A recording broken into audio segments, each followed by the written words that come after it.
ng pintor ang naging pagbabago sa kanya. Pagkatapos ng ilang sandali, kumuha na siya ng bagong pangkul. Binago niyang muli ang nasirang larawan at lumikha ng isang magandang oblong larawan. Tulad ng ginawa ng pintor, may ginagawang pagbabago din sa ating mga sirang kwento. Ipinahayag din ni Propeta Isaiah sa isang pagkabulag kapag kami sa kanilang mga spiritual. Pero gayon pa man, sinabi rin niya iligtas sila ng Diyos sa kanilang kalagayan. Sinabi ng Diyos, huwag kang matakot dahil niligtas ka.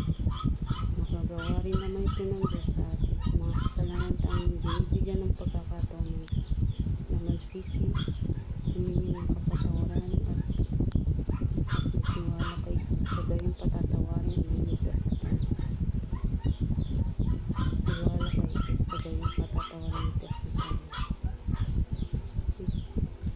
Hindi natin kayang gawin ng maayos ang ating buhay na sinira ng kasalanan. Pero maayos ito ni Jesus. Ating buhay. Inialay ni Jesus ang kanyang buhay sa krus upang iligtas tayo ng kaparasan sa kasalanan. Ang magandang balita na kanyang nangos sa atin. Sinabi sa aklat ng payag na tinitiyak sa ating Panginoon Jesus na papanginin natin.